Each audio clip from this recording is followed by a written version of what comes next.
Bonjour chers élèves, je me nomme Assou Jean-Paul, je suis instituteur. Ce matin, nous allons faire une leçon de mathématiques pour les élèves de CM2. Le cours va porter sur les mesures d'air ou bien les mesures de surface.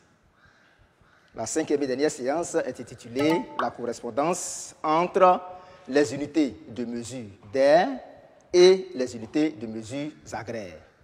Bien avant de commencer la leçon, je voudrais demander à tous les élèves de CM2 qui me regardent de se munir d'un stylo et d'un cahier pour prendre note.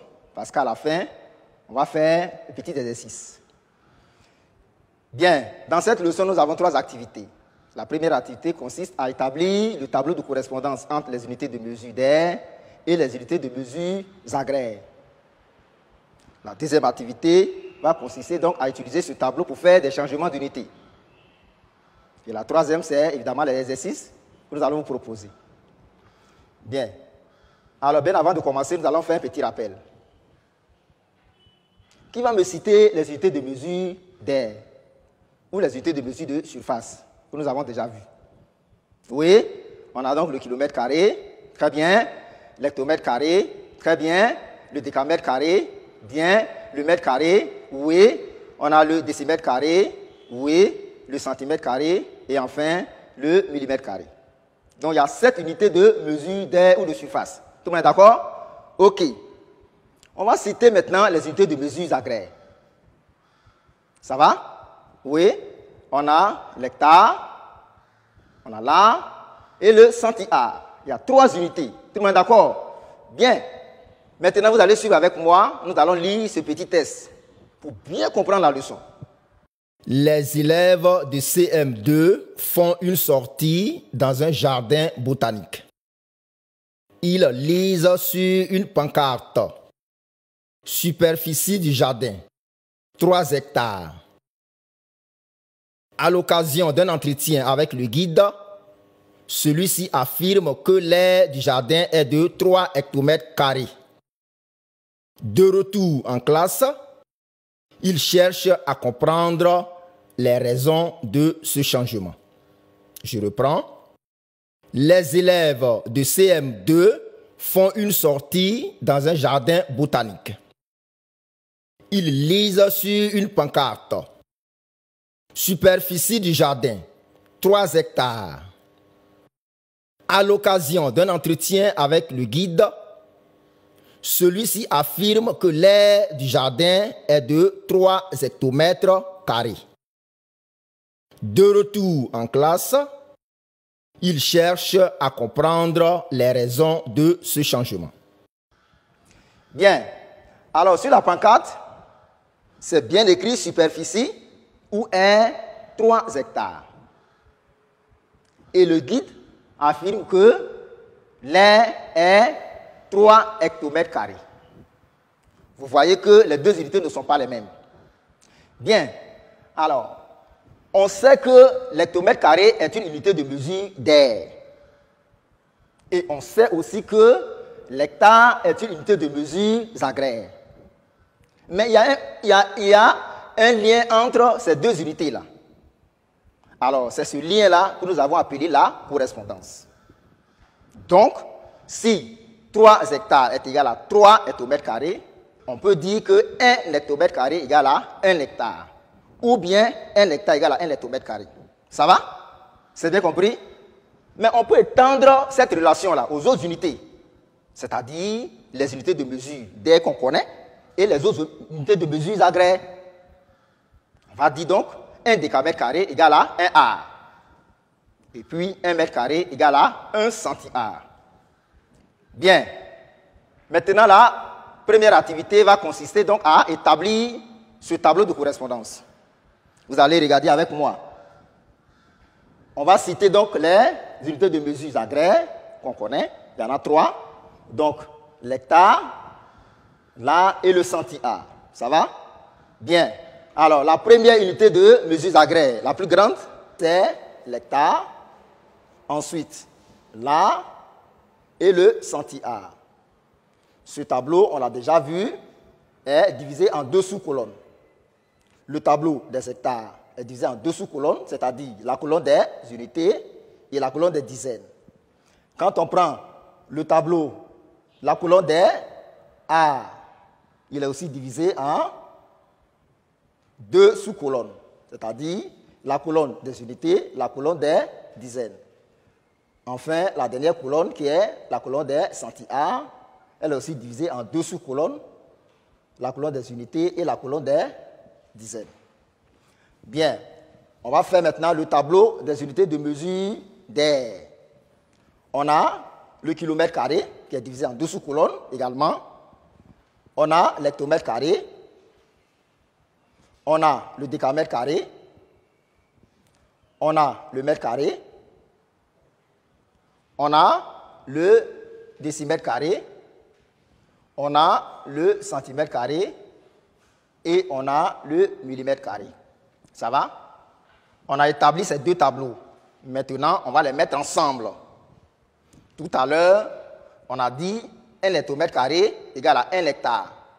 Donc, on va prendre la colonne des hectomètres carrés et puis on va mettre ça avec la colonne des hectares. Vous suivez? Bien.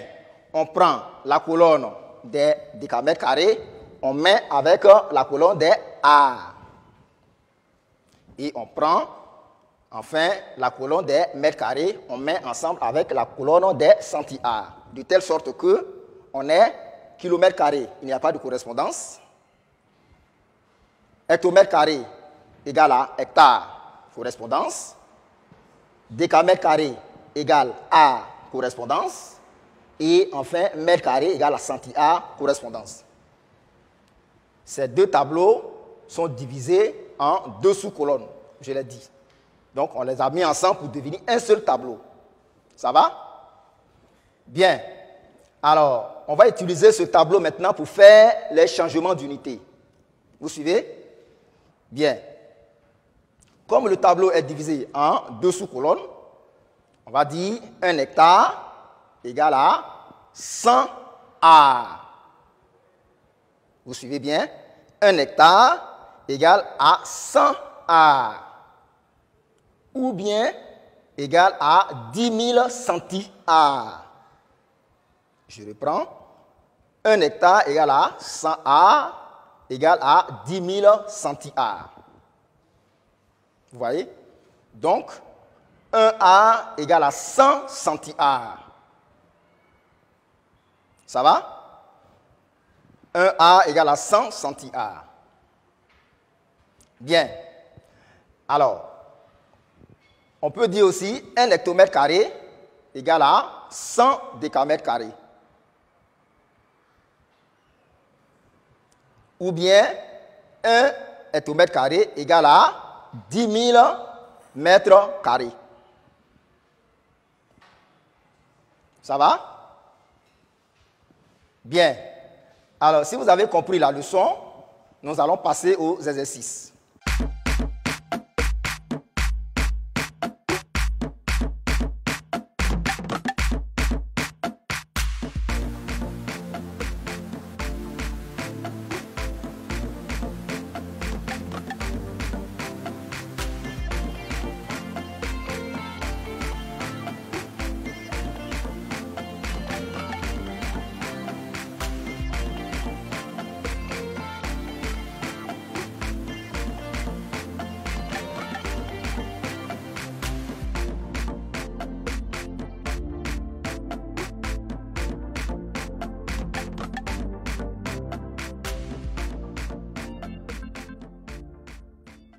On va passer à la correction. 43 décamètres carrés égale à combien de centi-A? Vous suivez avec moi? On va repérer la colonne des décamètres carrés. On a 43. 43, c'est 2 chiffres. Et on sait que dans la colonne des décamètres carrés, il y a 2 sous-colonnes. On écrit le 3 dans la colonne des unités et le 4 dans la colonne des dizaines. Alors, les deux sous-colonnes sont remplies. Maintenant, on va chercher la colonne des centi-A. Bien, on voit que centi-A est la colonne voisine à la. Donc, on va regarder les deux sous-colonnes. Il n'y a rien. Donc, quand il n'y a rien, on va compléter par des zéros. Alors, on écrit le premier zéro dans la colonne des dizaines et le deuxième zéro dans la colonne des unités. De telle sorte que ces deux colonnes-là, vides-là, soient remplies par des zéros. Alors, on a 43 décamètres carrés égale à 4300 centi-ar. C'est la deuxième opération.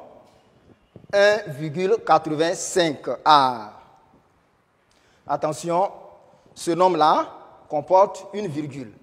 Alors, comment nous allons remplir? Vous suivez? 1,85. On écrit le 1, parce qu'on sait que le 1, c'est le chiffre des unités. Alors, on va repérer la colonne des A et on va écrire le 1 dans la colonne des unités de A. On place la virgule et puis on écrit le 85 dans la colonne des mètres carrés. Quand vous regardez le tableau, alors on voit que la colonne des mètres carrés est remplie. Alors que dans la colonne des A, il y a une virgule. Qu'est-ce que nous allons faire? On va déplacer la virgule de 1 et de 2 rangs. C'est-à-dire, la virgule va se placer derrière le 5. Mais puisque derrière le 5, il n'y a rien, alors on peut enlever la virgule. Et nous avons donc 1,85 A égale à 185 mètres carrés. On passe à la dernière opération. 5 km carrés. Le 5, c'est un seul chiffre, donc c'est le chiffre des unités. On fait la même chose. On va repérer la colonne des kilomètres carrés. Il y a deux sous-colonnes. On écrit le 5 dans la colonne des unités. Bien. Et on va regarder tout juste à droite. Il y a la colonne des hectares. Il y a deux sous-colonnes. Dans les deux sous-colonnes, il n'y a rien. Comme on l'a fait pour le centi-ar. On va mettre un 0 dans la colonne des dizaines et puis un autre 0 dans la colonne des unités. De telle sorte que ces deux sous-colonnes soient remplies. Et nous avons donc 5 km carrés égale à 500 hectares. Vous avez bien compris? Bien. Alors, si vous avez bien compris, vous allez prendre le deuxième exercice.